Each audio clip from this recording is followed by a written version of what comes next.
स्वागत। आज हम भारत के इतिहास की एक लंबी, बहुत लंबी यात्रा पर निकल रहे हैं। हाँ, बिल्कुल। हमारे पास कुछ नोट्स हैं, शोध है, जो हमें पाषाण काल से लेकर सीधे 1947 मतलब आजादी तक ले जाएगा। सही। कोशिश ये रहेगी कि इस पूरी कहानी से जो सबसे जरूरी बातें हैं और वो दिलचस्प मोड़, उनको निकालें। हाँ, जो हमें इतिहास की समझ तो दें और अक्सर, जैसा आपने कहा, प्रतियोगी परीक्षाओं के लिए भी बहुत अहम होते हैं। बिल्कुल। तो कहाँ से शुरू करें? एकदम शुरुआत से? हाँ, क्यों नहीं। पाषाण युग से ही करते हैं, हजारों साल पहले। हाँ, वो समय जब इंसान पत्थर के औजारों पर निर्भर था। बिल्कुल। हमारे स्रोत बताते हैं, जैसे पंजाब की सोन घाटी है या फिर मध्य प्रदेश में भीमबेटका की गुफाएं, यहाँ शुरुआती इंसानी बस्तियों के निशान मिलते हैं। भीमबेटका तो कमाल है, वो गुफा चित्रकारी। हाँ, सीधी झलक मिलती है उस जमाने की। शिकार करते लोग, नाच गाना। और वो बात, महाराष्ट्र के पटमे में शुतुरमुर्ग के अंडे के छिलके मिले थे। देखिए, इंसान अब सिर्फ शिकारी नहीं रहा, वो किसान बन गया, खाद्य उत्पादक। हाँ, मतलब खेती शुरू हो गए। बिल्कुल। मेहरगढ़, जो अब पाकिस्तान में है, वहाँ गेहूं जौ की खेती के बहुत पुराने सबूत हैं। यहीं से बस्तियां बसनी शुरू हुई। और कश्मीर में बुर्ज होम, वो गड्ढों वाले घर। हाँ, और कब्रों में मालिकों के साथ कुत्तों को दफनाने का रिवाज, ये सब दिखाता है कि समाज अब थोड़ा जटिल हो रहा था, एक तरह से। पत्थर के बाद फिर धातु, तांबा। पहली धातु। ये फैक्ट अक्सर पूछा जाता है। हाँ, पहली धातु जिसका इंसान ने इस्तेमाल किया, ताम्रपाषाण युग। लेकिन इसके बाद जो आया, वो तो गजब था, सिंधु घाटी सभ्यता। हाँ, कांस्य युग की शहरी सभ्यता। इसका फैलाव बहुत बड़ा था, आज के भारत पाकिस्तान के बड़े हिस्से में फैली हुई थी ये। और जो सबसे हैरान करने वाली बात है, वो है उनका नगर नियोजन। बिल्कुल। शहर ग्रिड पैटर्न पर थे, सड़कें एकदम सीधी समकोण पर काटती हुई, और पानी निकासी की व्यवस्था, सोचिए जरा, हजारों साल पहले लाजवाब थी। लोथल का वो बंदरगाह, डॉकयार्ड जिसे कहते, हाँ, वो उनके समुद्री व्यापार का पक्का सबूत है। और मोहनजोदड़ो की वो कांसी की नर्तकी, या वो पशुपति वाली मोहर। सही कहा, ये उनकी कला, उनकी मान्यताएं सब बताती हैं। और एक और बहुत महत्वपूर्ण बात, कपास। हाँ, कपास उगाने वाले ये दुनिया में पहले लोग थे। ये पॉइंट भी अक्सर एग्जाम्स में आता है। ये ध्यान रखना चाहिए कि वे लोहे से परिचित नहीं थे, ये कांस्य युगीन सभ्यता थी। और उनकी लिपि, वो तो आज तक रहस्य है। हाँ, चित्रात्मक लिपि पढ़ी नहीं जा सकी है। और वो लिखने का तरीका भी अलग था, बोस्ट्रोफेडान। मतलब एक लाइन दाएं से बाएं तो अगली बाएं से दाएं। बिल्कुल। ये खत्म कैसे हुई सभ्यता, इस पर आज भी बहस चलती है। जलवायु परिवर्तन, नदियों का रास्ता बदलना, या शायद बाहरी आक्रमण, कई कारण दिए जाते हैं। सिंधु घाटी के बाद फिर आता है वैदिक काल, वेदों का जमाना। हाँ, ऋग्वेद, सामवेद, यजुर्वेद, अथर्ववेद, ये सिर्फ धार्मिक ग्रंथ नहीं है, उस युग के समाज, राजनीति, लोगों की सोच, सब कुछ समझने का स्रोत है ये। ऋग्वेद सबसे पुराना है शायद। हाँ, बिल्कुल। इसमें इंद्र, अग्नि, वरुण जैसे देवताओं की प्रार्थनाएं हैं। गायत्री मंत्र जो इतना प्रसिद्ध है, वो इसी के तीसरे मंडल में है। और पुरुष सूक्त, जिसमें 4 वर्णों का जिक्र है। हाँ, 10वें मंडल में ब्राह्मण, क्षत्रिय, वैश्य, शूद्र। लेकिन ये समझना जरूरी है कि शुरुआत में ये शायद काम पर आधारित व्यवस्था थी, जन्म पर नहीं। अच्छा, लेकिन बाद में ये बदल गया, उत्तर वैदिक काल में। हाँ, लगभग 1000 ईसा पूर्व के बाद चीजें बदलने लगी। लोहे का इस्तेमाल बहुत बढ़ गया, खेती मुख्य पेशा बन गई, बड़े बड़े राज्य बनने लगे। और यहीं पर वर्ण व्यवस्था जन्म आधारित और ज्यादा कठोर हो गई। बिल्कुल। सभा और समिति जैसी राजनीतिक संस्थाएं तो थीं, पर राजा की ताकत बढ़ने लगी थी। इसी दौर में उपनिषद और दर्शन शास्त्र भी आए। हाँ, उपनिषदों का गहरा दार्शनिक चिंतन, और वो 6 दर्शन, सांख्य, योग, न्याय, वैशेषिक, मीमांसा, वेदांत, इनकी नींव भी इसी दौर में पड़ी। सत्यमेव जयते मुंडकोपनिषद से लिया गया है, ये भी एक जरूरी तथ्य है। और इसी सामाजिक धार्मिक उथल-पुथल के बीच 6ठी शती ईसा पूर्व के आसपास 2 बड़े धर्म उभर कर आए, जैन और बौद्ध। सही। ये वो दौर था जब स्थापित ब्राह्मणवादी व्यवस्था को एक तरह से चुनौती मिल रही थी। जैन धर्म में 24 तीर्थंकर हुए, पहले ऋषभदेव और 24वें महावीर स्वामी। उन्होंने 5 महाव्रतों पर जोर दिया, अहिंसा, सत्य, अस्तेय यानी चोरी न करना, अपरिग्रह यानी संपत्ति जमा न करना, और ब्रह्मचर्य। उनका जन्म कुंडग्राम में और निर्वाण पावापुरी में हुआ था, है ना? हाँ, बिल्कुल। बाद में ये धर्म 2 हिस्सों में बट गया, श्वेतांबर और दिगंबर। चंद्रगुप्त मौर्य जैसे शासकों ने भी इसे संरक्षण दिया था। और दूसरी तरफ थे गौतम बुद्ध, बौद्ध धर्म के संस्थापक। जन्म लुम्बिनी, ज्ञान प्राप्ति बोधगया में, पीपल के पेड़ के नीचे, जिसे अब बोधि वृक्ष कहते हैं। पहला उपदेश सारनाथ में दिया, जिसे धर्म चक्र प्रवर्तन कहते हैं। सही। और महापरिनिर्वाण कुशीनगर में उन्होंने 4 आर्य सत्य बताए और दुखों से मुक्ति के लिए अष्टांगिक मार्ग का उपदेश दिया। बौद्ध धर्म की वो संगीतियां भी बहुत महत्वपूर्ण है। हाँ, 4 संगीतियां या परिषदें हुई, खासकर चौथी वाली जो कनिष्क के समय कश्मीर में हुई। यही बौद्ध धर्म 2 मुख्य शाखाओं में बटा, हीनयान और महायान। और सम्राट अशोक ने तो इसे बहुत फैलाया। बिल्कुल, भारत के बाहर भी। उनके मुख्य ग्रंथ त्रिपिटक कहलाते हैं। सुत्त पिटक, विनय पिटक और अभिधम्म पिटक, ये पाली भाषा में लिखे गए हैं। इसी 6ठी सदी ईसा पूर्व में वो छोटे छोटे राज्य बड़े राज्यों में बदल गए, महाजनपद।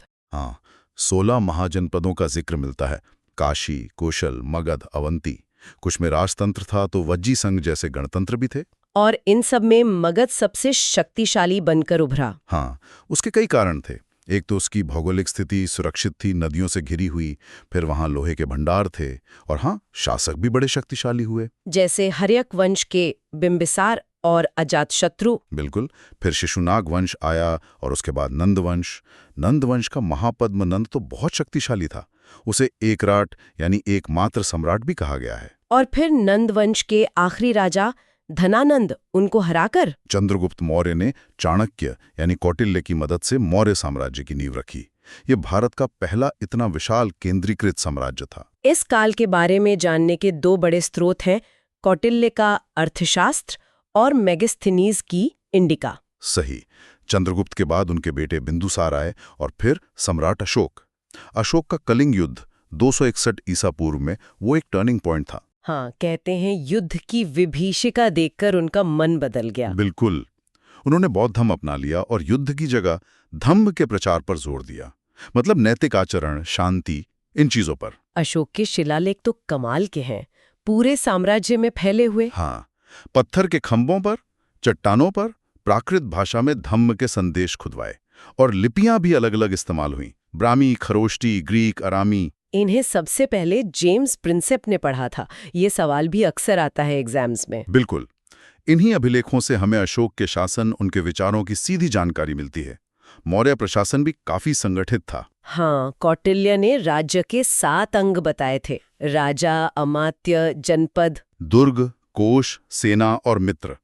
समाहर्ता जो टैक्स जमा करता था, और सन्निधाता जो खजाने का ध्यान रखता था, जैसे महत्वपूर्ण अधिकारी थे। और एक बहुत बड़ी सेना भी थी उनके पास। पर मौर्य साम्राज्य के पतन के बाद क्या हुआ? फिर से छोटे राज्य बन गए। हाँ, एक तरह से विकेंद्रीकरण हुआ। शुंग वंश आया, फिर काण्व, फिर दक्षिण में सातवाहन। सातवाहनों ने कुछ नई चीजें शुरू की, जैसे सीसे के सिक्के चलाना। हाँ, और ब्राह्मणों और बौद्ध भिक्षुओं को भूमि दान देने की प्रथा भी उन्होंने शुरू की। ये महत्वपूर्ण बदलाव थे।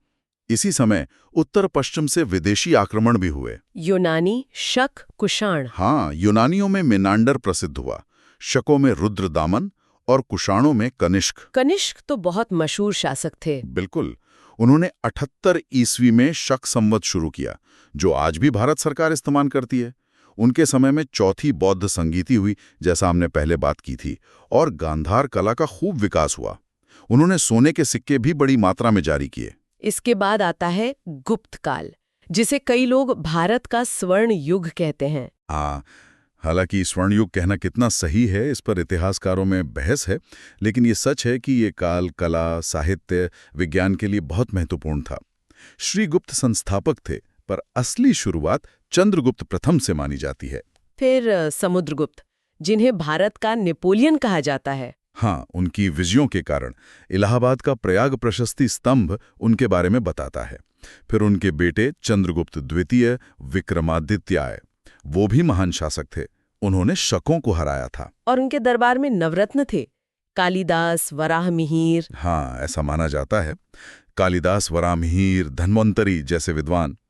चीनी यात्री फाहियान भी उन्हीं के समय भारत आया था। गुप्त काल में गणित में भी बहुत तरक्की हुई, शून्य और दशमलव प्रणाली। बिल्कुल। और नालंदा विश्वविद्यालय की स्थापना भी इसी काल में कुमारगुप्त ने की थी। स्कंदगुप्त ने हूणों के आक्रमण को सफलतापूर्वक रोका था, ये भी एक महत्वपूर्ण बात है। गुप्तों के बाद उत्तर भारत में एक बड़ा नाम आता है हर्षवर्धन। हाँ, राजधानी कन्नौज थी। चीनी यात्री हुएनसांग उनके समय भारत आए थे और उन्होंने काफी विस्तार से यहाँ के बारे में लिखा है। हर्ष खुद भी विद्वान थे। उन्होंने नाटक लिखे थे, नागानंद, रत्नावली, प्रियदर्शिका। सही। उसी दौरान दक्षिण भारत में भी शक्तिशाली राज्य थे, चालुक्य, पल्लव, राष्ट्रकूट। चालुक्य राजा पुलकेशन द्वितीय, जिन्होंने हर्षवर्धन को हराया था। हाँ, वही। पल्लवों ने महाबलीपुरम के शानदार रथ मंदिर बनवाए और राष्ट्रकूट राजा कृष्ण प्रथम ने एलोरा का अद्भुत कैलाश मंदिर बनवाया, जो एक ही चट्टान को काटकर बनाया गया है। अविश्वसनीय है वो। और सुदूर दक्षिण में संगम काल, चोल, चेर, पांड्य। हाँ, वो तमिल साहित्य का महत्वपूर्ण काल था। मदुरै में कवियों का सम्मेलन होते थे जिन्हें संगम कहते थे। शिल्पाधिकारम, मणिमेखले जैसे महाकाव्य लिखे गए। बाद में चोल साम्राज्य फिर से बहुत शक्तिशाली हो गया था। बिल्कुल। राजराज प्रथम और उनके बेटे राजेंद्र प्रथम, उन्होंने न सिर्फ दक्षिण भारत बल्कि श्रीलंका और दक्षिण पूर्व एशिया तक अपना प्रभाव फैलाया। उनकी नौसेना बहुत ताकतवर थी। तंजौर का बृहदेश्वर मंदिर, वो तो चोल वास्तुकला का बेहतरीन नमूना है। शानदार। और उनकी स्थानीय स्वशासन व्यवस्था, मतलब गांव की सभाएं और सभा, वो भी काफी उन्नत थी। 8वीं सदी के बाद उत्तर भारत में सत्ता के लिए संघर्ष काफी बढ़ गया था। वो कन्नौज वाला त्रिपक्षीय संघर्ष। हाँ, कन्नौज उस समय सत्ता का केंद्र बन गया था। उस पर कब्जे के लिए गुर्जर प्रतिहार, पाल जो बंगाल के थे और राष्ट्रकूटों जो दक्कन के थे, के बीच करीब 200 साल तक लड़ाई चली। इसी दौर में बाहर से आक्रमण भी शुरू हो गए थे। हाँ, पहले अरबों का आक्रमण हुआ। मोहम्मद बिन कासिम ने सिंध पर कब्जा किया। फिर तुर्कों के आक्रमण शुरू हुए। महमूद गजनवी ने कई बार हमले किए, सोमनाथ मंदिर को लूटा। और फिर मोहम्मद गौरी। हाँ, मोहम्मद गोरी। उसकी तराइन की लड़ाइयां बहुत निर्णायक रहीं। पहली में वो पृथ्वीराज चौहान से हार गया, लेकिन दूसरी लड़ाई 1192 में जीत गया। फिर चंदावर के युद्ध में उसने जयचंद को हराया। और इसी से भारत में तुर्क शासन का रास्ता खुल गया। गोरी के गुलाम थे कुतुबुद्दीन ऐबक। गोरी की मृत्यु के बाद ऐबक ने 1206 में दिल्ली सल्तनत की स्थापना की। और यहीं से दिल्ली सल्तनत का दौर शुरू हुआ। 5 वंशों ने राज किया है ना। हाँ, गुलाम वंश, फिर खिलजी, तुगलक, सैयद और आखिर में लोधी वंश। गुलाम वंश में ऐबक के बाद इल्तुतमिश महत्वपूर्ण थे। उन्हें वास्तविक संस्थापक माना जाता है। सही। और उनकी बेटी रजिया सुल्तान, पहली और एकमात्र महिला सुल्तान दिल्ली की। बहुत काबिल थी, पर दरबारियों को एक महिला का शासन मंजूर नहीं था। फिर बलबन आए, जिन्होंने सल्तनत को काफी मजबूत किया, लौ और रक्त की नीति अपनाई। खिलजी वंश में तो अलाउद्दीन खिलजी का नाम सबसे ऊपर है। बिल्कुल। उनकी बाजार नियंत्रण नीति बहुत मशहूर है। सेना में सुधार किए, घोड़ों को दागने की प्रथा, दाग, और सैनिकों का हुलिया लिखने की प्रथा, चेहरा, शुरू की। दक्षिण भारत तक सैन्य अभियान भेजे। खुद को सिकंदर सानी यानी दूसरा सिकंदर कहते थे। फिर आया तुगलक वंश, मोहम्मद बिन तुगलक। उनकी योजनाएं तो बड़ी अजीब थीं। हाँ, जैसे राजधानी दिल्ली से दौलताबाद ले जाना या तांबे कांसे के सांकेतिक सिक्के चलाना। इरादे शायद अच्छे थे, पर तरीके सही नहीं थे, इसलिए योजनाएं फेल हो गईं।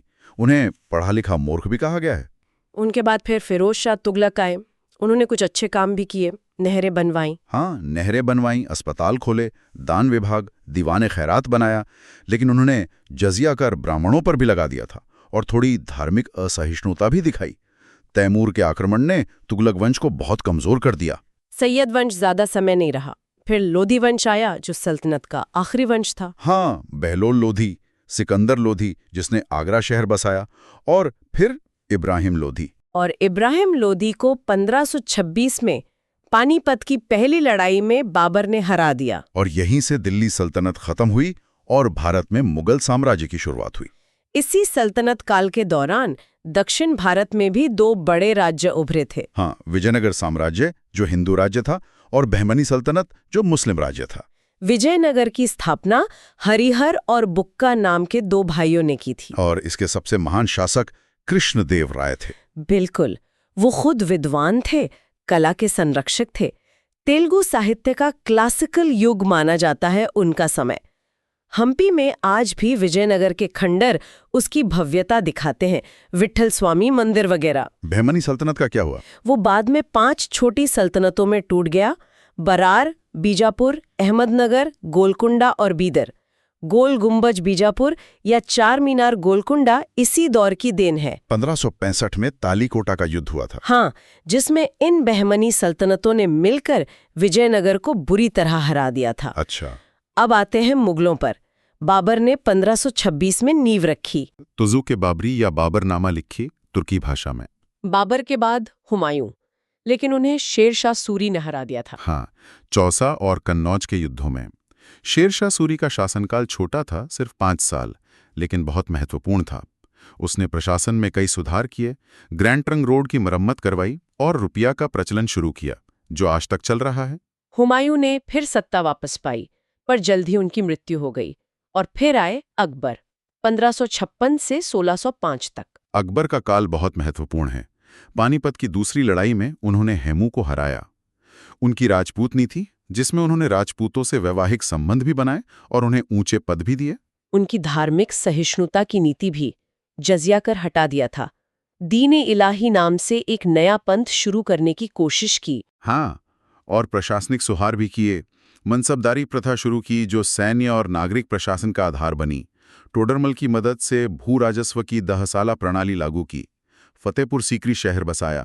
उनके दरबार में भी नवरत्न थे, अबुल फजल, फैजी, तानसेन, बीरबल जैसे लोग। अकबर के बाद जहांगीर, उनके समय में नूरजहां का काफी प्रभाव था।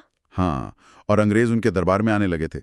William Hawkins, sir Thomas Roe, व्यापार की अनुमति लेने। फिर शाहजहां, उनका काल तो स्थापत्य कला का स्वर्ण युग कहलाता है। बिल्कुल, ताजमहल, दिल्ली का लाल किला, जामा मस्जिद, ये सब शाहजहां के समय बने। और फिर औरंगजेब, उन्होंने साम्राज्य का सबसे ज्यादा विस्तार किया। हाँ, दक्षिण में बीजापुर और गोलकुंडा को भी जीत लिया, लेकिन उनकी धार्मिक नीतियां कट्टर थीं। जजिया फिर से लगा दिया, गुरु तेग बहादुर की हत्या करवा दी, और उनके लंबे समय तक चले दक्कन के युद्धों ने मुगल खजाने को खाली कर दिया और साम्राज्य को अंदर से कमजोर कर दिया।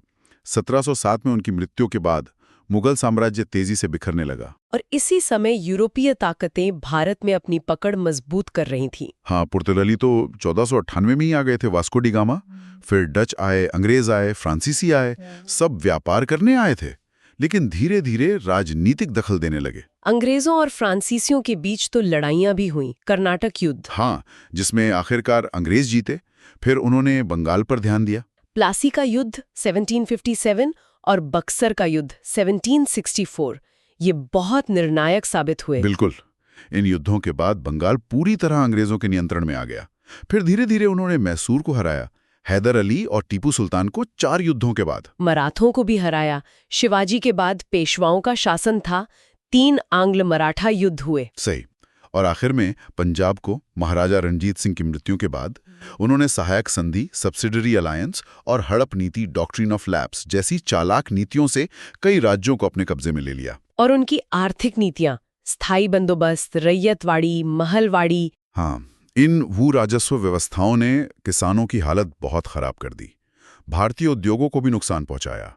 इन सब के खिलाफ गुस्सा धीरे धीरे जमा हो रहा था। और वो गुस्सा फूटा 1857 के विद्रोह के रूप में। हाँ, मेरठ से शुरू हुआ है विद्रोह, जल्दी ही दिल्ली, कानपुर, लखनऊ, झांसी, बिहार, कई जगह फैल गया। चर्बी वाले कारतूसों ने तो बस चिंगारी का काम किया था। मंगल पांडे, बहादुर शाह जफर, जिन्हें विद्रोहियों ने अपना नेता माना, नाना साहब, तात्या टोपे, रानी लक्ष्मीबाई, कुंवर सिंह, कई नेता उभरे। बिल्कुल। हालांकि अंग्रेज इस विद्रोह को दबाने में कामयाब रहे, लेकिन इसने ब्रिटिश शासन की जड़ें हिला दी। इसका एक बड़ा नतीजा ये हुआ कि ईस्ट इंडिया कंपनी का शासन खत्म हो गया और भारत का शासन सीधे ब्रिटिश ताज यानी ब्रिटेन की महारानी के हाथ में आ गया। इसके बाद राष्ट्रीय चेतना और बढ़ने लगी। 19वीं सदी में कई सामाजिक धार्मिक सुधार आंदोलन भी हुए। हाँ, राजा राम मोहन राय, ब्रह्म समाज, दयानंद सरस्वती, आर्य समाज, विवेकानंद, रामकृष्ण मिशन, ज्योतिबा फूले, इन सब ने समाज सुधार के साथ साथ लोगों में आत्मविश्वास भी जगाया। और 1885 में भारतीय राष्ट्रीय कांग्रेस की स्थापना हुई। हाँ, ए.ओ. ह्यूम की पहल पर। शुरुआत में ये नरमपंथी थी, लेकिन धीरे धीरे ये स्वतंत्रता आंदोलन का मुख्य मंच बन गई। फिर बंगाल का विभाजन हुआ 1905 में, लॉर्ड कर्जन ने किया। हाँ, और उसके खिलाफ बड़ा स्वदेशी आंदोलन चला, बहिष्कार किया गया विदेशी सामानों का। इसी समय कांग्रेस में फूट की पड़ी गरम दल और नरम दल में। 1907 सूरत अधिवेशन। क्रांतिकारी गतिविधियां भी तेज हुई, जैसे गदर पार्टी, अनुशीलन समिति। और फिर 1915 में गांधी जी दक्षिण अफ्रीका से भारत वापस लौटे। और उनके आने से स्वतंत्रता आंदोलन को एक नई दिशा मिली। सत्याग्रह और अहिंसा उनके मुख्य हथियार थे। उन्होंने चंपारण में नील किसानों के लिए, खेड़ा में किसानों के लिए, अहमदाबाद में मिल मजदूरों के लिए सफल सत्याग्रह किए। हाँ, फिर उन्होंने बड़े चना आंदोलन चलाए, असहयोग आंदोलन 1920-22 जो चोरी चौरा कांड के बाद वापस ले लिया गया। फिर सविनय अवज्ञा आंदोलन 1930 में, जो दांडी मार्च से शुरू हुआ था नमक कानून तोड़ने के लिए। बिल्कुल। और आखिर में 1942 का भारत छोड़ो आंदोलन, करो या मरो का नारा दिया गांधी जी ने। इस बीच और भी बहुत कुछ हुआ। साइमन कमीशन का विरोध, नेहरू रिपोर्ट, गोलमेज सम्मेलन लंदन में। हाँ, पूना पैक्ट हुआ गांधी जी और अंबेडकर जी के बीच दलितों के प्रतिनिधित्व को लेकर। 1935 का भारत सरकार अधिनियम आया जिसने प्रांतीय स्वायत्तता दी। सुभाष चंद्र बोस ने कांग्रेस छोड़ी, फॉरवर्ड ब्लॉक बनाया और फिर विदेश जाकर आजाद हिंद फौज का गठन किया। बिल्कुल। दूसरा विश्व युद्ध खत्म होने के बाद अंग्रेजों पर भारत को आजाद करने का दबाव बढ़ा। कैबिनेट मिशन योजना आई जिसके तहत संविधान सभा का गठन हुआ भारत का संविधान बनाने के लिए। लेकिन मुस्लिम लीग पाकिस्तान की मांग पर अड़ी रही। देश में सांप्रदायिक दंगे भड़क उठे। हाँ, और अंत में माउंटबेटन योजना के तहत देश का विभाजन तय हुआ। और बहुत दुखद परिस्थितियों के बीच 15 अगस्त 1947 को भारत आजाद हुआ। तो ये थी पाषाण युग से लेकर स्वतंत्रता तक की हमारी यात्रा की एक बहुत संक्षिप्त झलक, जैसी हमारे स्रोतों में दर्ज है। हजारों सालों का इतिहास, कितने उतार चढ़ाव। हाँ, बिल्कुल। और हर दौर की अपनी कहानी है, अपनी चुनौतियां, अपनी उपलब्धियां, जिन्होंने मिलकर आज के भारत की नींव रखी है। इन स्रोतों में झांकना हमें यही समझने में मदद करता है कि हम आज जहां हैं वहां आखिर पहुंचे कैसे। सही कहा। इस पूरी चर्चा के बाद मेरे मन में तो एक सवाल घूम रहा है। इतिहास का वो कौन सा मोड़ है या कौन सी शख्सियत है जो हमें सबसे ज्यादा सोचने पर मजबूर करती है? ये दिलचस्प सवाल है। शायद इस पर विचार करना चाहिए। खैर, अगली बार फिर मिलेंगे एक और विषय की गहराइयों में उतरने के लिए।